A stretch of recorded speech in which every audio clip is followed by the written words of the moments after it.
All right. Thank you, everyone, for tuning in. Welcome to CMA Presents. Today, we have two very special guests who represent some of the best and most active voices in AI for kids. We're really glad that you can all join us because this is a pivotal time in the industry as technology evolves, and AI is obviously the biggest, probably most important part of that, I think we would all agree. These two panelists with me are some of the best people you could ever have for this topic right now. One is working at a company that he's founded in educating children with AI tools. And then Sonia is a researcher working for Everyone AI. She's currently there helping them to track trends, note emerging ideas, and develop foundational principles to guide creators and parents in what AI usages are beneficial and which should be avoided. He has a PhD in learning, design, and technology from Penn State and has worked in game design and UX before turning her focus to AI research now. Ivan Crewkov is the founder and CEO of Buddy.ai, a company putting AI to use in its characters, games, and interactives for the purposes of kids' learning experiences, as I mentioned earlier. Buddy.ai is available worldwide and shows us some of the already active uses of AI in the world of kids' media. It's great to have him here to provide that practical perspective along with Sonia's researching and academic perspective. It should be a well-rounded conversation. We'll start out with about 45 minutes or so of guided questions and conversation. I'll let these two experts do most of the talking. Then we're happy to take some questions from the audience at the end. So if you want to leave questions in the chat at any time as they come up, I'll be able to check those and pull those up at the end when we go to the audience Q&A portion. So without further ado, I think everyone is a little interested in hearing a bit more about our two panelists here. So could we start maybe with you, Sonia? Can you tell us a little bit about how you got into this line of work and more specifically, what kinds of things you do on a day-to-day basis? Yeah, so I started my career as a character designer in the gaming industry. And around 2021, I think all of the conversation in the Bay Area started shifting to AI. And I had transitioned from like an MFA in animation, game industry experience to a PhD in education, focusing on children's media. And then when the conversations in the Bay Area moved to AI, I started thinking, how might I combine my expertise in education and character design and use that as a lens to investigate all of the changes with AI. And so that's how I came up with this weird sort of like specialization of research in AI characters. Beautiful. And Ivan, how about you? Can you tell us a little bit about what you do and your background and how you got to the places you are now working with AI every day? Hey guys, thank you for having me. Do you hear me well, by the way? Yes, I think everything sounds good. Yeah. Yeah, so my name is Ivan. I'm a co-founder of CEO of Buddy.ai, and we basically pioneered the AI avatar-based learning before AI became a thing, 4 years before ChatGPT. And now we are the leading AI company in early learning with over 20 million students annually and over 60 million downloads globally. So we use the like talking virtual character to teach children. The first application we started as an English as a foreign language app, working with immigrant families here in the US. And immigrant students, and international students outside of the US, mostly in developing countries like Latin America. And it was my personal immigration journey that like inspired the whole idea. My daughter struggled to start speaking English in preschool when I brought her to the US 10 years ago. And yeah, so basically the only way to help her to learn, speaking English was through expensive one-on-one tutoring with human teachers, which was too expensive for an immigrant family. And yeah, we figured that, a lot of this work could be done by a talking AI character. and I was able to apply my previous experience in the voice AI space to solving this problem. Wonderful. And I believe you also have an example to show us for the work you're doing right now with AI, right, that you alluded to there. I can share that on screen here if you want to give us a preview of the way that Buddy.ai is working and using these AI characters. Yeah. Let me try. So meet Buddy. And we can't hear you. I'm great, and you? Oh no, he's so quiet. So he was just working. We just tested this out before we got on, everyone. And somehow he's very quiet now. So do you hear what Buddy is saying? We couldn't hear what Buddy was saying. No. We heard it in the test, but not right now. Okay, let me try again. Let me try something else. We'll give it one more go. One more go. Yeah. Yeah, we can. Hey, there we go. Now we can hear the music. So I guess we'll hear Buddy. Can you do me a favor, Ivan? Sure, Buddy. I need help choosing a costume. Should I be a zebra or a pirate? Be a pirate, please. Great idea. Do you know what I'm wearing on my face? I have no idea, Buddy. Let's ask Sparkles.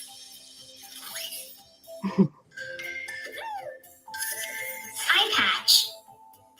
Eye patch. Eye patch, Buddy. Eye patch. That's right.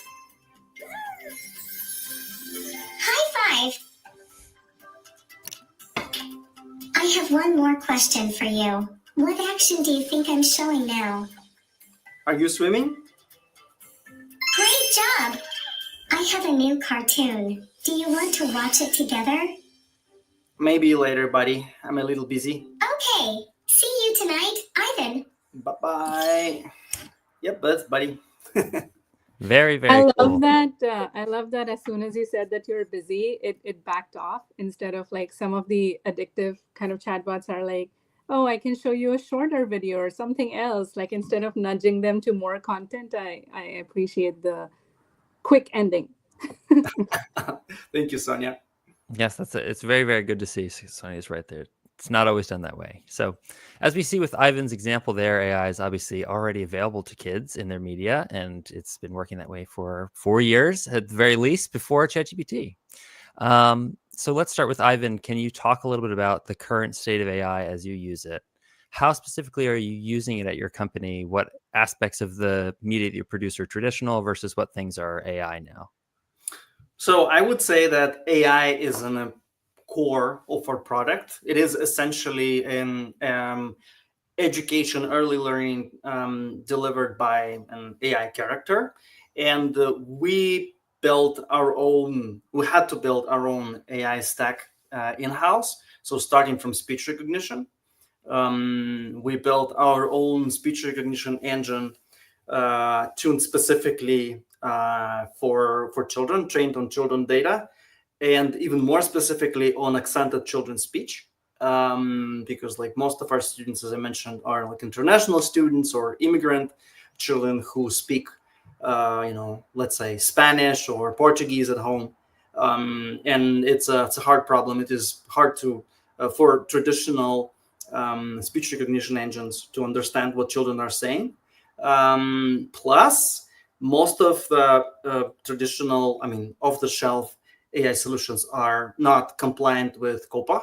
And so we basically had to build our own COPPA compliant by design solution to even make it work. So this is the first part of our technology. The other part of the product is this like conversational component. We're also, we built our own model. This is not like a large language model. This is a smaller model optimized for educational purposes. So, and it is also safe. So Buddy just can't talk about potentially harmful stuff. And the third component is like you noticed how Buddy, turned green when we started talking about colors. And so basically we generate Buddy's visual behavior based on the context of conversation. But it's not all like AI generated, like with, let's say, purely AI generated pictures, like in Midjourney. So instead, we use a library of pre-generated 3D assets, animations, and whatever facial expressions. And Buddy, just based on the context of conversation, understand what combination of those assets need to be used. But yeah, but it feels like magic. So we call it magic of voice. We compare Buddy to, like a blue genie from Aladdin that basically animates every idea he communicates with some, magic and the visual effects. And that's what we are doing. We're trying to make conversation with a teacher a magical experience.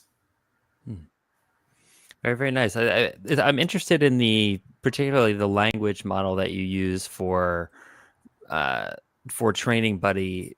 I guess so. A traditional natural language processing model, I think, like you said, I've worked on projects before in the past that have tried to do that, and they had a really hard time with kids' speech.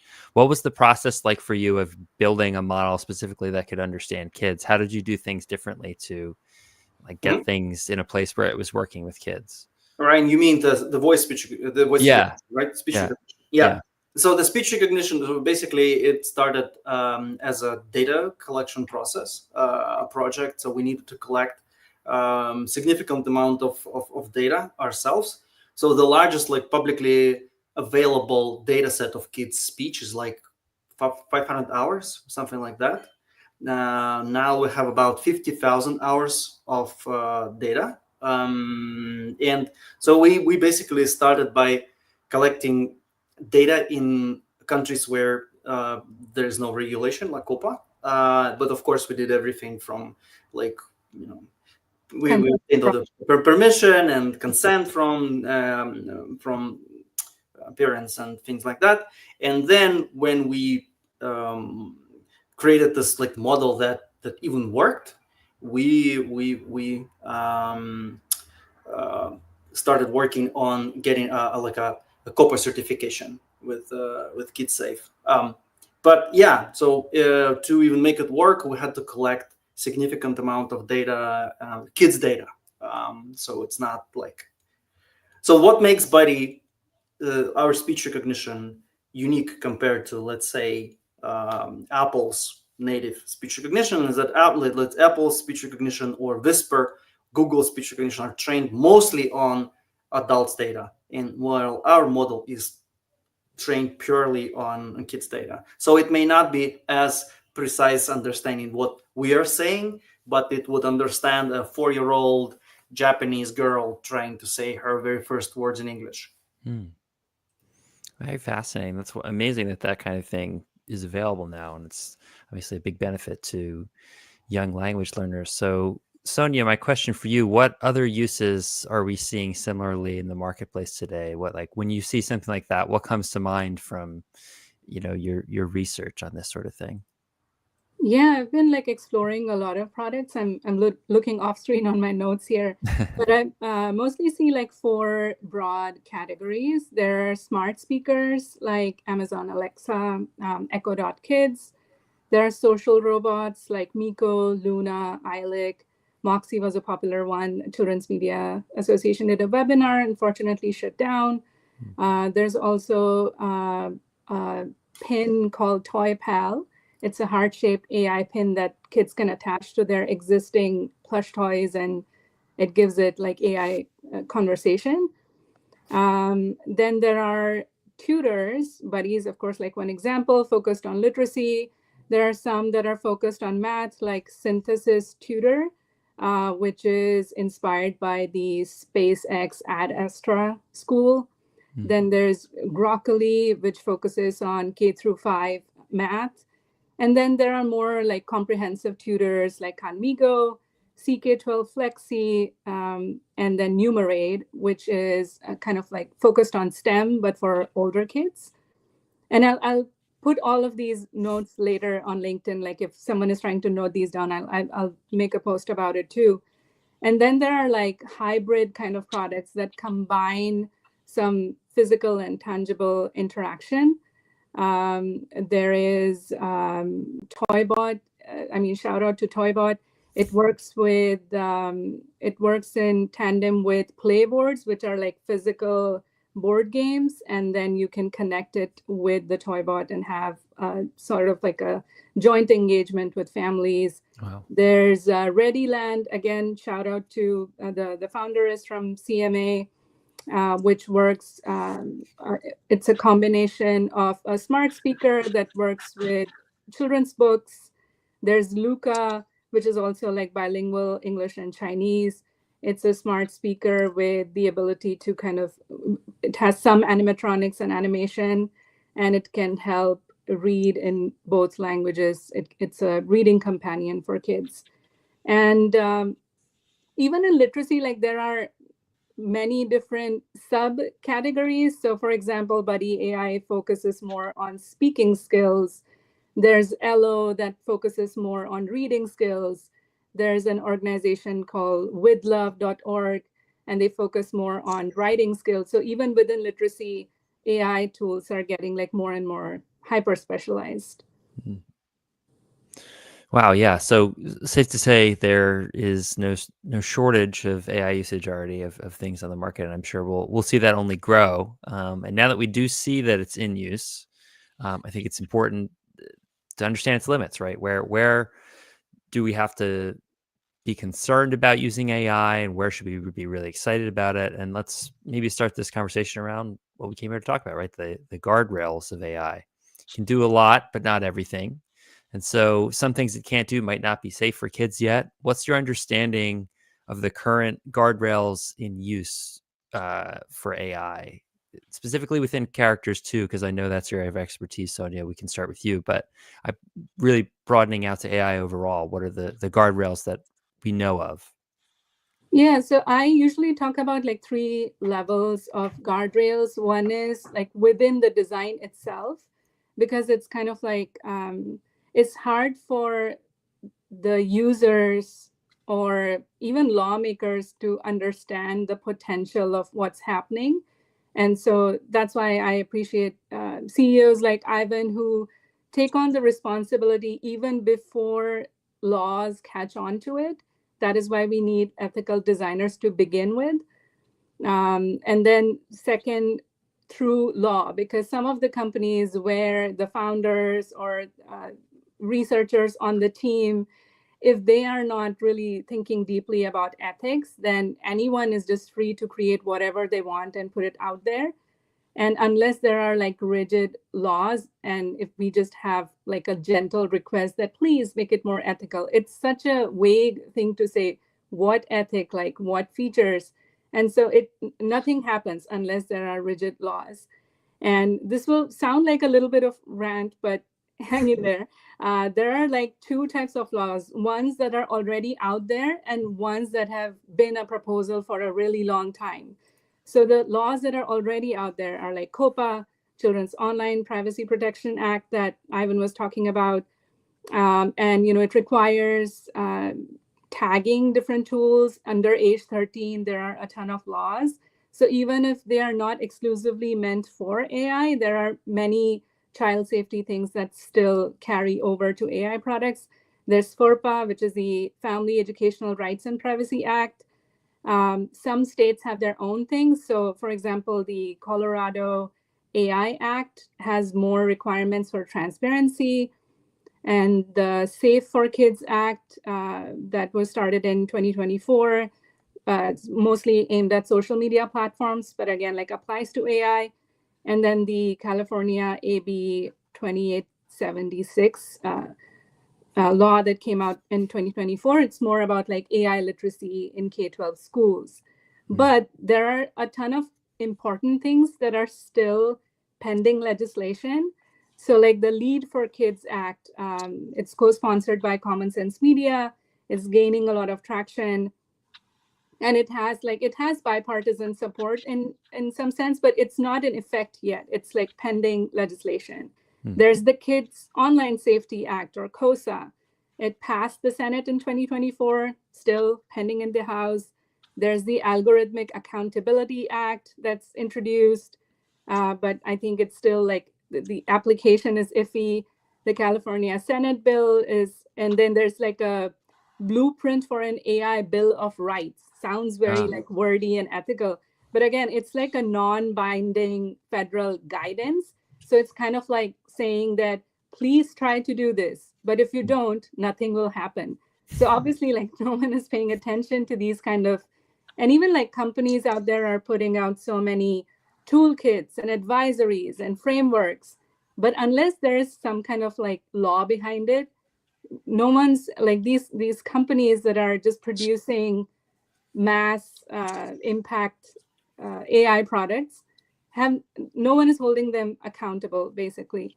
And so then the third part of the guardrail is by culture. So how do we build a culture of safety within our homes, within our schools? Because ultimately, if we can't rely on the laws and if we can't trust the designers, then at least for now, we have to build that culture of safety. So if you have a teenager at home, have an open conversation with them about what's going on at school.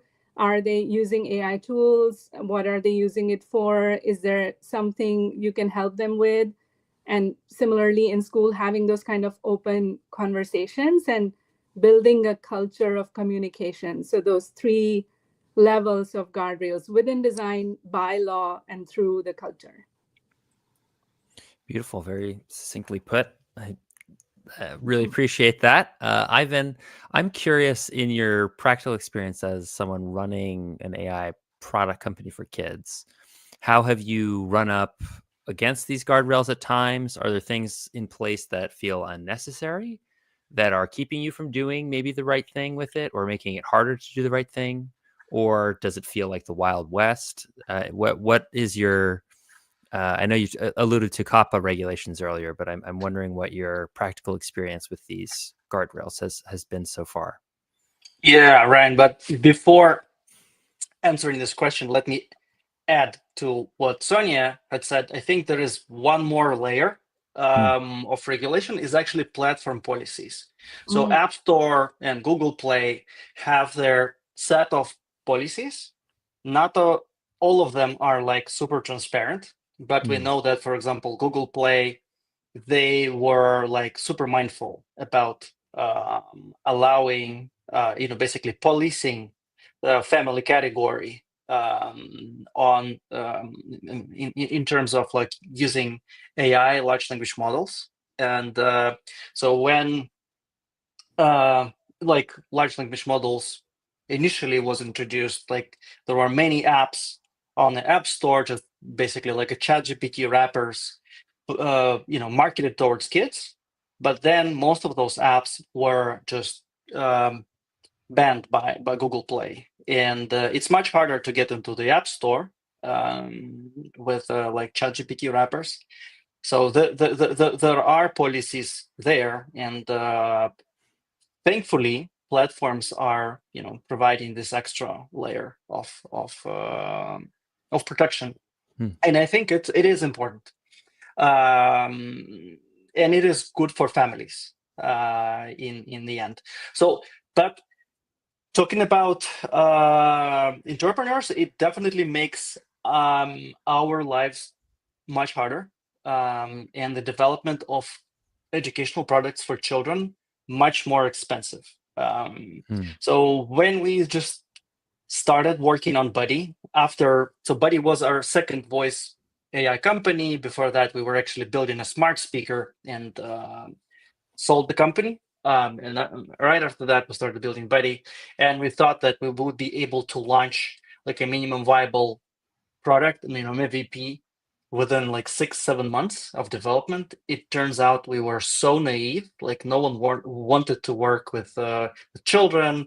There were none, and still almost still no like COPPA compliant solutions that you can use. And so to even just start operating legally and in compliance with at least COPPA, you need to do a lot of hardcore engineering, and it is expensive. It is like painful, and also when you reach some scale, like regulators come after you. It happened to us. So if you say you are an AI for kids company, you're basically like carrying a target on your back. Yeah, it is. So you know It's what? not. In a way, I'm kind of happy to hear that because like, of course, like there are many like good people like you who are even before there are any regulations thinking about child safety. But then there are also companies who are just like mindlessly like, sure, I'll just put a wrapper on this thing and create a Yeah. child-friendly AI product. So I'm kind of happy to hear that there's some friction there, and it's not like any moron can just start an kids Yeah. AI product. And also like shout out to the Kids Safe Seal program. It's a Yeah. of like lawyers who are like amazingly focused on supporting children's safety. And it's not like I think it carries some weight and respect. So if you are a CEO of an ed tech company and looking for some kind of signaling to caregivers and educators that your products are safe and are compliant with all the COPA and FERPA and all the other emerging laws, then the Kids Safe Seal program is a good one. Yeah, I would add, Sonia, that they actually also help you to navigate this regulatory environment, and they not only basically approve, like show if you are compliant or not. They can basically guide you towards compliance. Like they audit your product, show what needs to be changed, and so like yeah, Kids Safe are awesome indeed. So, if you're able to talk about it, what are some of the ways that regulators have approached, particularly your ventures, or what are the things that they're looking for people to be doing? Because from my understanding, we're playing catch up a little bit in terms of the regulations. So I'm wondering what regulators are coming to companies with, if not things that are specifically written into law already. No, it's based on the law. So based Okay. on the COPA, for example, they COPPA, would just start an investigation and start bombarding you with like questions, and that you have to answer. And if you're not ready for this conversation, it could be really expensive, painful, or even lethal for a company. Yeah. Yeah, I can imagine. Yeah, but to the point of that Sonia made, that there's a healthy balance. I think that we would ideally like to be struck between regulators and businesses, and making sure things are safe for kids, because even sometimes when all the precautions are taken with emerging technologies like this, things can go wrong with state of the art technology, and you can open Pandora's box and something strange can happen that nobody experienced. So it is important that companies like yours, I think, Ivan, and research like yours, Sonia, are out there to set the standard. But from what, just for because not everybody has the knowledge on this that you guys do, of what has already happened and what's already out there, from what you've experienced yourselves or what you've seen elsewhere, what are some of the consequences of not using AI well? Not even necessarily just in terms of like harm to any of the users, especially children, but just in terms of how it can get out of control and start to become expensive if you're a company, or if I'm curious what kinds of things are happening with AI that feel very different in terms of the consequences of it not being used properly. And Sonia, if you want to start with that one. Sure. I think like the psychological damage is the biggest one in the research community. That's been discussed the most, and rightfully so. All the news about character AI, how it's driving like teenagers to indulge in like self-harm and overly feeling attached with these AI characters, even sabotaging their human relationships. That is one of the biggest concerns. In context of like design, again, like in the 3 levels of guardrails, within design itself, it is possible for us to sort of control that kind of damage. So I was appreciating Buddy.ai at the Kid Tech conference as well, that the conversations are kind of structured in advance. There's a very clear goal that is laid out. So let's say on an average, a child would interact only for 15-20 minutes for a tutoring session. The goals are kind of laid out up front. The conversations are only about practicing communication.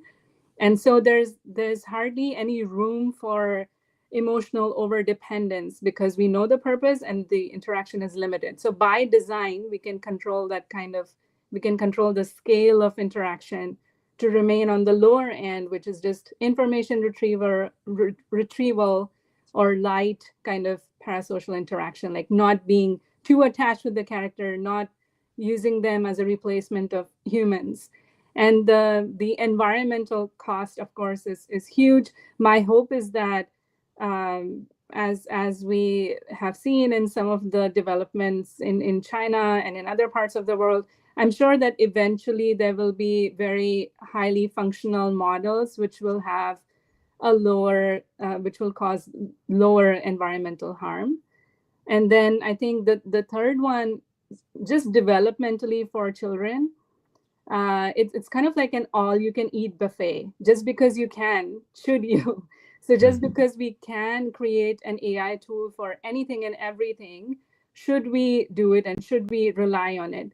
Especially, early on, your reading, writing, communication skills, your art and design and creativity skills, just prompting your way to eternity, just over relying on AI for everything can just developmentally block children from learning foundational skills. And Ivan, have you noticed those things in researching as you've been building the company, or how have you guys been handling things like that in developing Buddy? I would say that Buddy was specifically designed so that, as I mentioned, AI is a core of our product, and it's it's based on the problem that we want to solve. So we started with the problem, not with technology. As Sonia said, it's like if you can, it doesn't mean you need to use AI. So in our case, everything was designed specifically to attack this problem of helping children, learn to speak English first. And now we're working in the US with children with speech delays, doing like speech therapy and working in this field. And so basically we were just designing everything, including like the visual appearance of the character, specifically for this use case and the problem. So like we were very aware of like safety and and everything was built around like educational goal. But there's other side of the environmental harm that Sonia mentioned. It's costs, right? Like costs for the company. Talking about like an entrepreneur, so like operating based on large language models is pretty costly, or sometimes extremely costly. So to address this problem, we are trying to do most of the compute on device.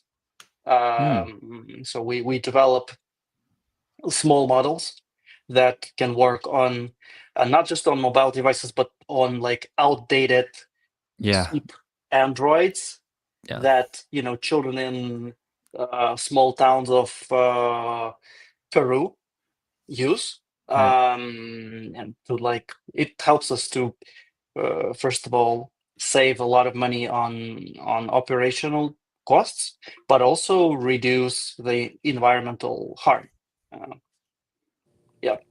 No, that's fascinating. That's a very good, it's very symbiotic there. I think that's a good thing to have the cost saving and the lessening of the environmental impact to go hand in hand like that. I imagine we'll see a lot as models get more and more distilled, right, for all kinds of different purposes, that we'll see a lot, probably more of that, things moving more local. But that's fascinating that you guys have already been doing that for some time, it sounds like. Yeah, so now, I would say. Yeah, go ahead, please. No. And as a side effect of that, so since we had to use like small and optimized models, they're not as capable. But we don't expect children to ask Buddy to write an essay for them or solve like mathematical equations, like cheat with their homework. So it's all optimized. I guess it is like a synergy, but it kind of happened organically. So it was not like we did not envision it from day one. It just so happened. Which is also kind of the state of the technology itself, right? Like AI is changing so much, and the needs of our society are changing at such a fast pace. Research, like academic research, is not catching on. Like I still see publications which are like 10 ways to use ChatGPT for lesson planning, which is like, at this point, we have gone like beyond that. Everyone and their mom has now explored just ChatGPT. We are beyond that kind of conversation. So research is moving like much slower. And then, of course, like laws are also taking a lot of time to catch up because AI technology itself is moving so fast. So go ahead, Ivan. Yeah, I wanted to add a little on the psychological effects. So Sure. of course there's potential like psychological harm, like Sonia mentioned in this like character AI things, but our product is built on using like psychology of learning, and it's built on this effect called epistemic trust. So is this like we still try to use this like emotional connection between like a child and like a teacher persona to improve learning outcomes. So we kind of use the psychology of learning as well, but as Sonia mentioned, we are trying to be, to always communicate that this is a character, this is a robot, this is not a real person, and we have a very specific relationship between a child and Buddy. So not a friend, not some weird entity. It's a robot teacher thing. And I could be wrong. I know, Sonia, you will definitely know more about this. I think I've seen that that's not always the case. Obviously, a character AI, we know it's very much not the case. It's supposed to be not that way, according to them and the work that they're doing. But do we see that in the kids space too already, Sonia? I'm wondering. Yeah, I mean, first of all, like age verification is a joke on so many platforms. So even like character AI or other platforms which are similar, Replica, and they're just like way too many of them now. They do say that you have to be a certain age to join, but there's not enough like verification. So any child can go and talk to these chatbots. So of course, like there's a problem, and it's mostly like either self-reported by parents, or if something drastic happens, it shows up in the news. And even if like I designed a survey recently to kind of ask caregivers and ask teenagers about, these kinds of deep parasocial relationships that might be getting in the way of human relationships. But we should understand that it's a very self-reported thing. Now, if someone asked me what kind of conversation, like show me your ChatGPT history and like all the conversations that you've been talking about, summarize them for me. Even I am going to feel awkward because sometimes they ask like really dumb questions, or I don't know, like there are a lot of like issues there. So it's hard for to expect like teenagers or parents to respond to these survey questions honestly or share their chat logs. In the case of character AI came out because the mother of the child, Mrs. Garcia, she was very vocal about it. She's an activist, and she wanted this to be a red flag for the company, for other parents. So that's how we were able to see those chat logs. There are so many conversations which are highly problematic, which is not even coming across to researchers yet. And we are trying to develop more kind of honest relationships with our a rapport with our participants enough that they will trust us with some honest feedback and honest chat logs. But it takes time to get there. and it would be a big violation of privacy if we ask the platforms themselves to disclose the type of conversations that were happening. So we're in a tough spot that we want to respect people's privacy, but we want to also want to assess the psychological impact. And we are only relying on self-reporting as a way of data collection, which is not always 100% transparent and honest. And are there specific products for kids that have? I mean, I guess you don't have to name names, I guess. But are there things that exist, right? That are saying this is your friend and this is a real. Oh, I mean, tons. relationship? You can just search the term AI girlfriend, AI boyfriend. There are like tons of companies who Specifically are for kids? No, it doesn't say for kids, but there are like. Right, of course, like kids will be interested yeah, at a certain age, right? Yeah. Of course, like the COPA and FERPA type of laws make it impossible to like directly advertise to kids saying something like this. But they're always like it's not there's not enough friction there. It's very easy for kids to access these kind of chatbots. So what AI uses do you think at this point? It sounds like we're already getting there. It has a lot to do with AI characters, but is like just totally off limits already, that you've seen enough where this is just not good and it's not going to end well if you use it in that way. And Sonia, you can take that one as well. Yeah, definitely. Like anytime you're using AI as a stand-in for a human relationship, that's problematic. Anytime you're using AI to completely bypass a foundational skills, whether it's like reading, writing, communication, emotional intelligence. Isabel Howe's new book mentions relationship quotient, which is our ability to have healthy relationships over the course of time. So anything that gets in the way of those kind of foundational skills and you're replacing it with AI, that's going to be problematic. Got it. And Ivan, can you tell us about how you've explained this a little bit, that Buddy.ai is very much not going in that direction, is going the opposite direction. It's trying to teach kids more independence, more skills, and be able to navigate the world more successfully on their own. Can you tell us about how you've built a product that uses AI to kind of go in the other direction? Yeah. So I would say, like, for me, the harm I see with AI in early learning is when you use AI to cheat and not to learn, right? So basically, you cheat on your homework, and so we saw, like, everybody already saw examples of that with our own kids, right? And in our classrooms. So, and like what we are trying to do with Buddy, we're trying to actually challenge kids, and I think that's the Buddy is pretty challenging product, and sometimes we even see children cry, using your product, but they still want to proceed, and like by challenging. Like, that's how we learn, right? We learn through challenge and engagement, by solving problems, and so that's what we're trying to do.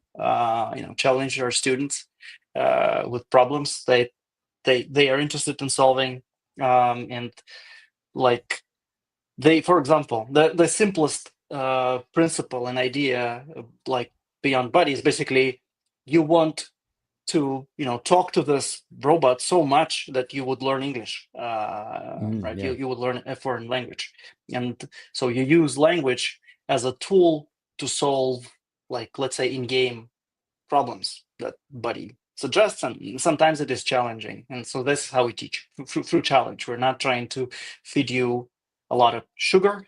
Yeah. And Instead, like, if you want exercising. Yeah. For the challenging part, Ivan, like there's like a piece from neuroscience that might delight you. There's something called anterior mid cingulate cortex, AMCC, a part of our brain, which if we challenge ourselves consistently to learn something new, that part actually grows and helps us stay sharper longer in your life. And if anyone wants to nerd out about this, Andrew Huberman's podcast, Huberman Lab podcast, the guest was David Goggins. He's like one of the fittest guy I've ever known. Oh, he's going to carry the boats. Yeah, I know David Goggins. Sure. Yeah. So David Goggins talks about this, that, anything that you want to get good at, it is going to suck in the beginning. It is going to make you want to cry. So if it's like whether you're trying to going to the gym sucks, but in the long run, you get six packs. I was very much attacked by that episode, but I also learned a lot. Yeah. But it's easy to feel indicted by that, but yeah, you're right. It is. It's the truth that's unescapable. But yeah, keep going. Yeah. So the part that if even if a child cries a little bit while if Buddy is challenging them to a higher level of educational activity, the fact that they eventually want to come back to it is evidence that they do see improvement. It's kind of like January 1, everyone hits the gym, but the people who are coming back in April are the real winners. That's right. That's exactly right. Can you tell us a little bit about, Ivan, about how you've seen sort of to this point of kids? And from my own personal experience of being a play designer, I've seen this where kids are in a testing session and they're playing with it and but I wanted it to do this and it didn't do it, and they get very upset and they cry, but they keep playing with it because they think it's fun. Can you tell us a little bit about how you've seen AI impact engagement in your products versus maybe things that you've done in the past or that you continue to work on that haven't had it? What are the differences and how do you know? Since I never developed non-AI products, it's hard for me to judge because everything we do is basically either AI or uses AI in some way. So I would say that Buddy is a tutor, and to develop Buddy, we use human tutors teaching by video conferencing as an example. So we learn from them. We learn from tutors who teach children, try to learn their tricks, games they play with their students online, via video conferencing and things like that. And then in terms of learning outcomes, have you seen tangible results of how it's the stick-to-itiveness, I guess, of pushing through and doing challenging things with Buddy, that it's impacted learning? Of course. So we are now conducting a proper research to demonstrate learning outcomes, but we track internally a student's progress using basically a vocabulary. We understand a vocabulary mastery of our students, and we also use it to create adaptive learning plans. So we track users' progress, and it is clearly visible. And I mean, just a ton of anecdotal evidence. For example, my younger children, my younger daughter had speech issues. So she was when she went to preschool, she wasn't able to pronounce four sounds L, R, and then some more. And so initially she really struggled to play with Buddy, and I had to sat with her. We spent, I don't know, 4 days together, and she and at some point Buddy started understanding her. So she just fixed her pronunciation using Buddy. She didn't do anything else. And so this is that was a proof point for me. And I also heard from her teacher that what we are doing, how did you fix it so quickly? But I mean, as a proper company, we need a proper research, and we're working on it now. That can be long and expensive, so I understand how that can take some time, definitely. Sonia, can you tell us a little bit about, as we're coming to our last 10 minutes or so here, just to keep everybody aware of time, specific goals that maybe people should try to have when they're creating AI characters? What things should they keep in mind specifically when they're talking about children and making AI characters for them that you've seen are making some of the best in class things in terms of learning outcomes and in terms of like avoiding some of the negative consequences of something like a, overly dependent relationship.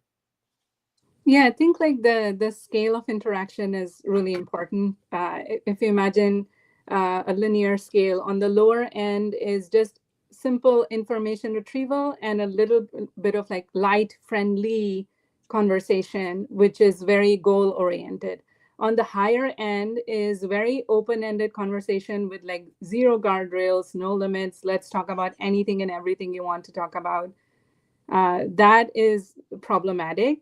And there is no research currently that says that the more you interact with these characters, the more benefits. Even if it was like an educational chatbot, there's no proof that more talking or more addiction will lead to more benefits. So why even go there? If you are a designer, try to have a specific, clear goal, have some structure to the conversations. In terms of like visual design, like they're very like, people think it's very binary, that don't anthropomorphize, don't make a character human-like at all, because that is the source of all problem. But it's not binary like that. It's within the context. You can have a humanized sort of character like Buddy and still sort of avoid any heavy parasocial companionship and relationship by giving it purpose and structure and disclosing upfront that this is what I can do, this is what I'm not for, and having that kind of transparency and clarity upfront, we can train children to look at it more as a tool rather than a friend. Beautiful. Ivan, is there anything you'd like to add to that came to mind as Sonia was telling us her sort of core principles there? I would say that this is an early. We're just entering this age of AI characters.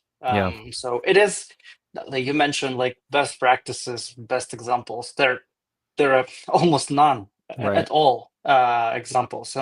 When we started building Buddy, we were the first. So we just literally had like nowhere to learn. So we would try to, we built Buddy based on research and some like design ideas that we had. So I guess what the principles that we use. So we like Sonia mentioned that Buddy is like human-like, but we were actually trying to make him not like completely non-human-like. So, but also not as abstract as just a glowing orb, right? But make children understand that this is a robot. This is a technology. So that's why we just shown Buddy as a technology, but we also gave it like some superpowers. But I mean, in a sci-fi setting, it's a completely possible. I strongly believe that a proper AI character should be specifically designed for specific purpose. So you can't just take a Mickey Mouse or I don't know, like a media character and just make an AI version of it. So the best AI characters will be designed specifically for AI and specifically to solve very specific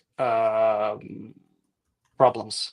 In the marketing world though, Ryan, like I would like to mention this, that we are talking about like ideals. Of course, like the world is not going to be limited to what we want to see. Right.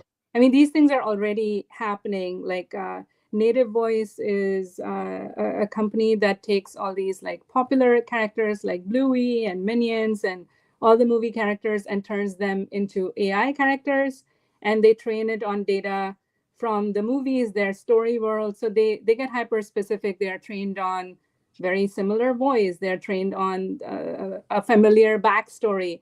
So it's also coming out there. But what kind of psychological effect will it have on children long term? We still need to study that. We don't have all the answers because we are in this kind of like raw space at the beginning of a technology where so many things are getting thrown at children and families and researchers and educators and everyone, and we don't have the pause button or the breathing room to stop, assess, then move forward. It's like everything is going on simultaneously. Whatever you're thinking of, like what kind of AI, what would happen if before you finish that sentence, someone has already launched that product. Right. So it's a very difficult place to be in, but also, it's both exciting and nerve-wracking at the same time. Yeah. So sort of to that point, take a viewer question here. What are people looking for from AI right now? What kinds of things do we see like, okay, this is overwhelmingly being asked for from kids and families, and then this kind of thing, there's things exist, but nobody seems to care. What sorts of things are people running away with, if any, right now? I mean, as a consultant, I would just say that no parent or teacher is coming to anyone with a wish that, oh, geez, I wish there was a tool for that. It's the other way. Like when I talk to teachers, they're like, our technology acquisition team is overwhelmed by pitches from tech companies. Anything like lesson planning, grading, automation, whatever.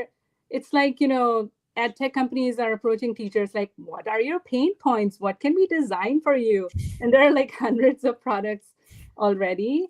And also it's kind of like that Henry Ford thing, right? Like if you ask people what do they want, they would have said faster horses. No one would have imagined a car. So it's kind of like difficult to ask people that, hey, what's your pain point? What do you need from AI? And so like a lot of like AI companies are coming to me to do some kind of need finding research, and they have questions like, what kind of AI product would you like to see? And I'm like, no, this is not going to work, because people don't realize like we can go to the source of the problem and ask how would you solve it? Well, that's why they're helpless, right? So you need to understand the essence of the problem first. And so that need finding research is not coming from people wanting a solution, but it's coming from people having a problem, and our as designers, our ability to tune into the problem itself instead of a sort of a detached demand. So it's more based on the need rather than based on a request. Yeah, and I think to that point, Ivan, the product that you've built, right, is an excellent example of that. Is, computers could not understand when kids talk. They understood adults way faster than they understood children. So you guys have put together a product that way. Is that about right? And do you guys see other demand from your audience that interests you? Or Oh yeah, we're continuously talking to our to the families of our students. We're also developing new courses for Buddy, so we're trying to understand, like jobs to be done thing. And it is clear that, like the requirements to for AI products are similar to whatever other products. So like they, people for kids, for example, parents want to see engagement, they want to see learning outcomes. So everything is absolutely similar, but there is also a certain level of like a quality expectations, I would say. So like, for example, latency. So they want AI to work fast. So they want fast replies, like speech recognition accuracy in our case, for example. This is a very important thing for them. So it's like everything like with just old school whatever educational apps plus extra technology related quality expectations. I think tutoring is an evergreen space. I would say that because at least in the US, like there is a teacher shortage. A lot of teachers are underpaid, overworked, and wanting to leave the K-12 space and transition to instructional design, higher ed, anything. So it's kind of like it's a systemic problem. And if I had all the money in the world, I would pay teachers a lot more. Yeah. But since it's not happening, I think like AI could have some extent of an equalizing effect for kids who cannot afford high quality tutoring. So yeah, I feel like that kind of co-intelligence model where there's a human expert and there's some assistance from an AI tutor, that co-intelligence is definitely, I see as an emerging area of need. Oh, I love Yes. that term. Yeah, co-intelligence. But yes, please continue. Yeah, co-intelligence is an interesting term, but I'd say that like the leveling the play field is basically what is our mission, right? So we want to make, so we believe that tutoring is the best form of teaching, but teacher shortage is a global problem, and I think US is in a pretty good spot, thinking globally here, and we believe that AI can, with power of AI, we can really bring one-on-one tutoring to every child, not of course to replace human teachers, but to make them like a multipliers basically. And we also like need to understand that the applications of AI are not just in education or children's media. Like broadly, if we zoom out a little bit, in automation, I'm quoting like David Robert, who is like the director of human robot interaction at Boston Dynamics. He mentioned that the 3Ds of like dull, dirty, and dangerous. Those are the type of things that are typically automated to AI, and so. Even just having that conversation with children through media, that AI is not out there to get you, AI is not out there to like replace humans, but it can make some of these dull, dirty, and dangerous jobs easier.